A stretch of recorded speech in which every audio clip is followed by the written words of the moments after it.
So I had a range date with my dad. Oh, yeah? Out at one of the ranges. Because he had surgery or something recently, didn't he? So he had, Dad's got some ongoing health issues and everything like that, but he's taking care of himself. Good. And Mom's taking care of him too, making sure he stays on his schedule and everything. So it seems to be okay. Everything's working out. So I just told him, he's like, well, why do you have that random weekday off?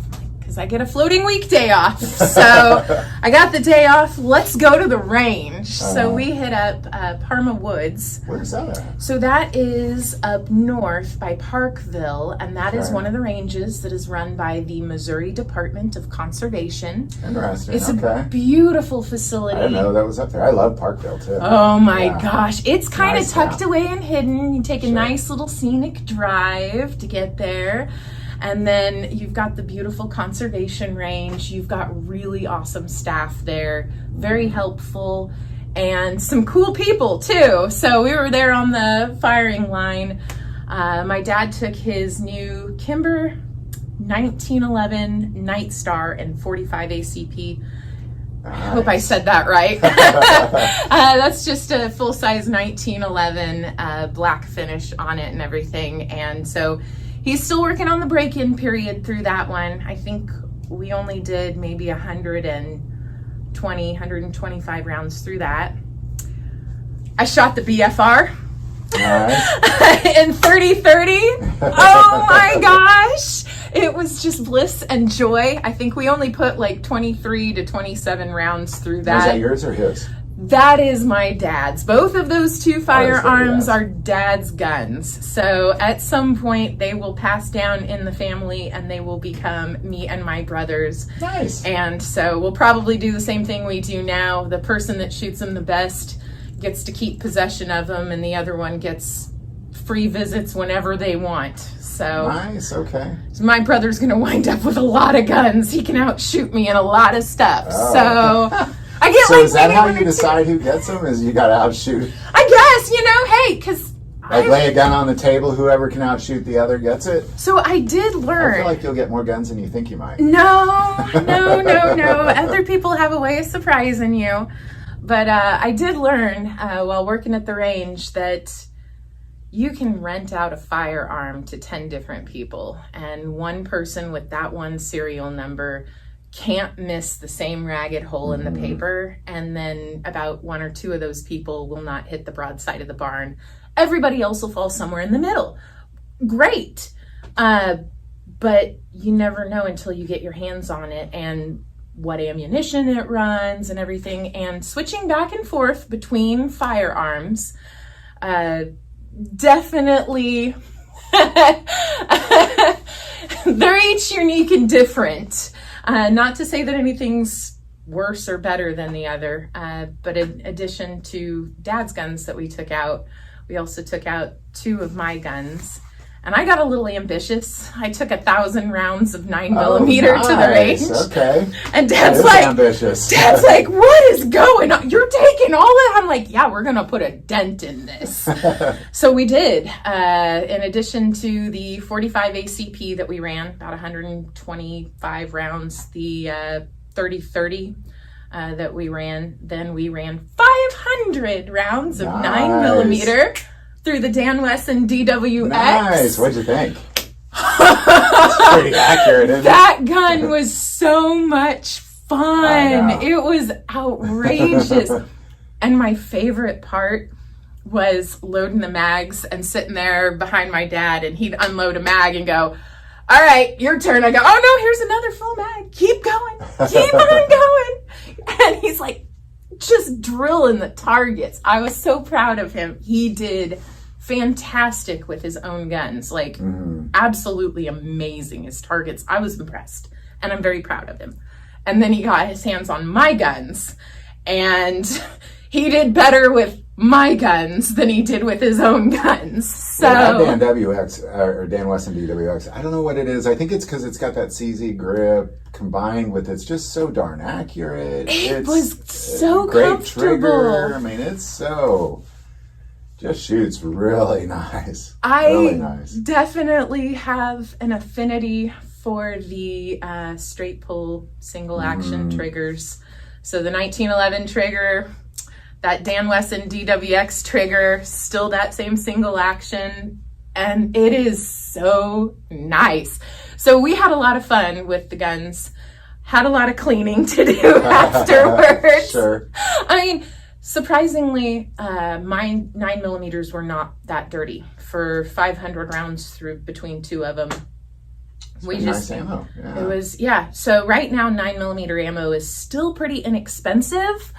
In fact, there are discounts to the dealers from the distribution companies, and they've been running through surplus 9mm ammo right now. So you've got an oversupply of it. Yes. So the prices are inexpensive enough that if you wanted to go out and have a really awesome time at the range, take a 9mm, take your favorite family members, call up your friends, take them, and just go. Have a blast. That's fine, because I actually just, two comments. One, I love the Missouri Conservation Ranges. Yes! It's really the only public range that I'm like, okay, I feel safe here.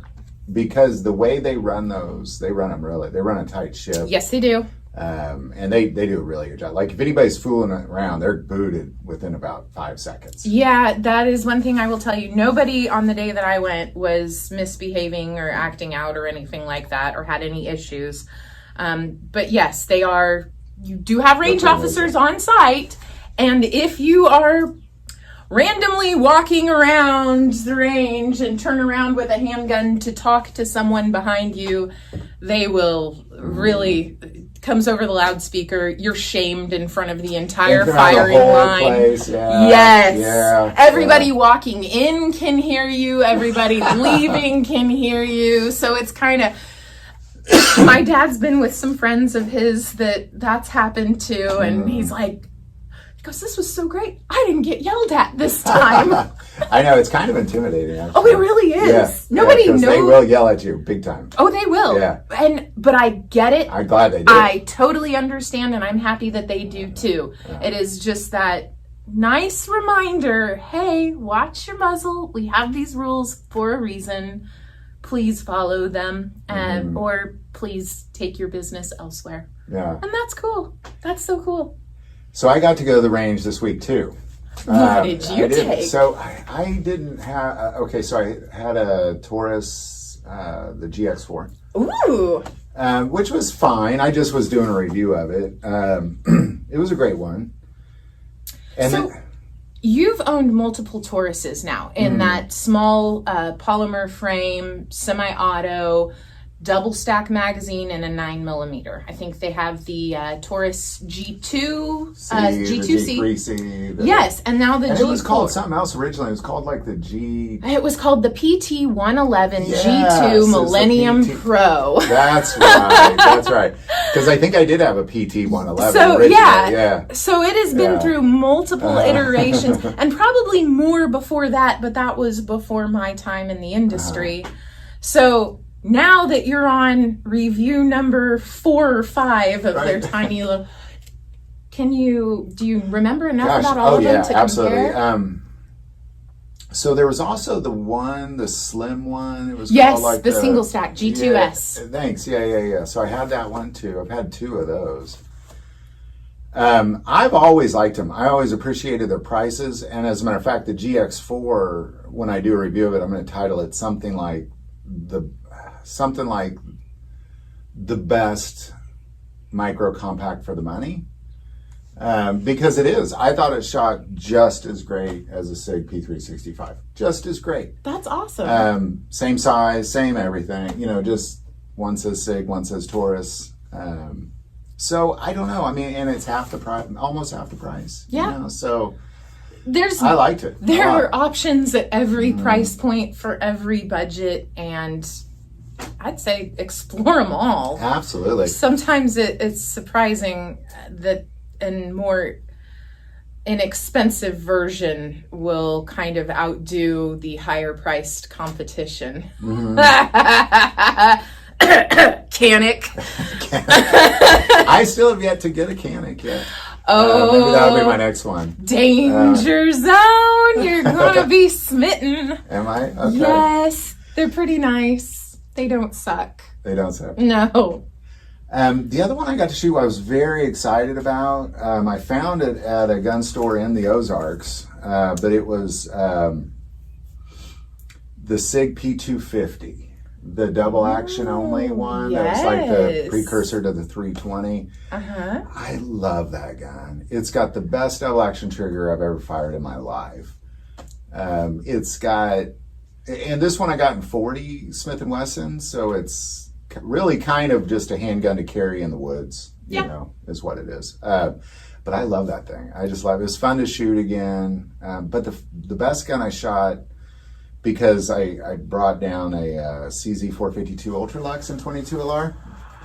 Love that thing. Love that. It was fun. And then I went squirrel hunting. I just walked around the woods for hours throughout the day, morning, afternoon, night, just looking for squirrels. Didn't get anything, but it was still fun. Really? Did you get any ticks while you were out there? I did. I got lots of ticks.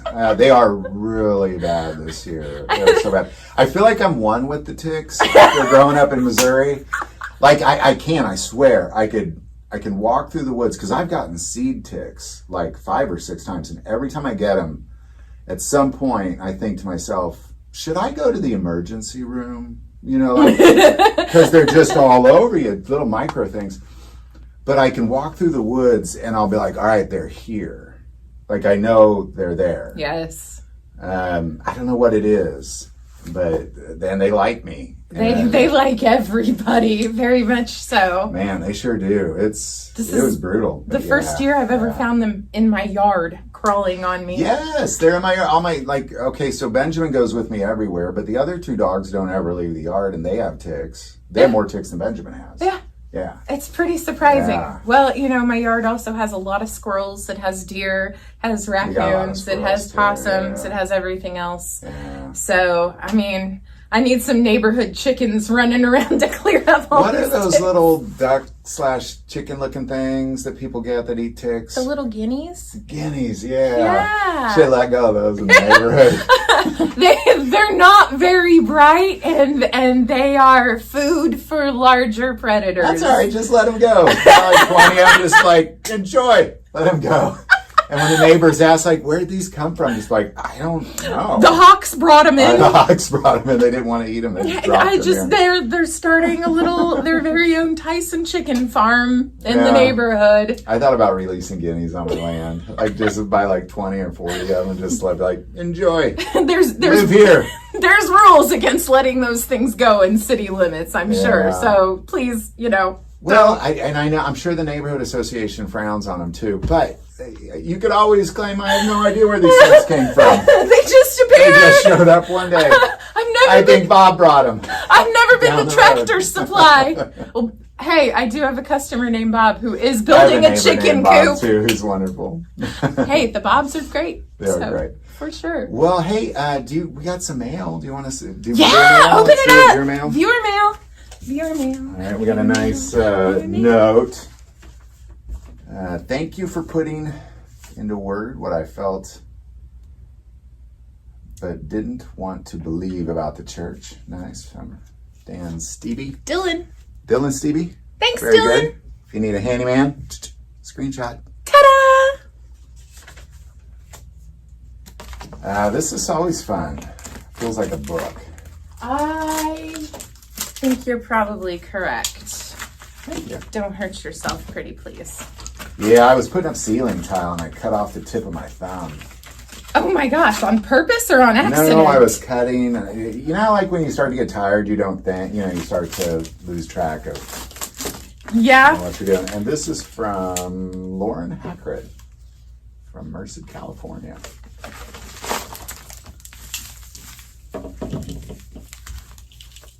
It's a couple books. Nice.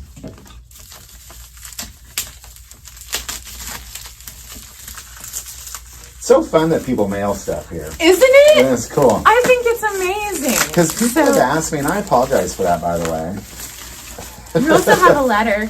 I do. Nice. Okay, let's do the letter first. This is great. The fall and rise of Jerusalem. That's cool. Very interesting. Life of Jesus Christ, Desire of Ages. Very cool. Thank you, Lauren Hackett.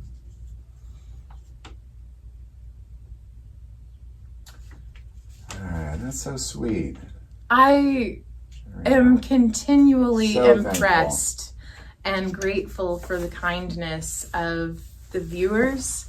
Right? The viewer base is amazing. To all of you amazing, wonderful, outstanding people. Yeah, that's cool. And I love, because people have written me and asked, emails saying, I want to send you something or a book or something. And I just don't want to give out my address, for the obvious reasons.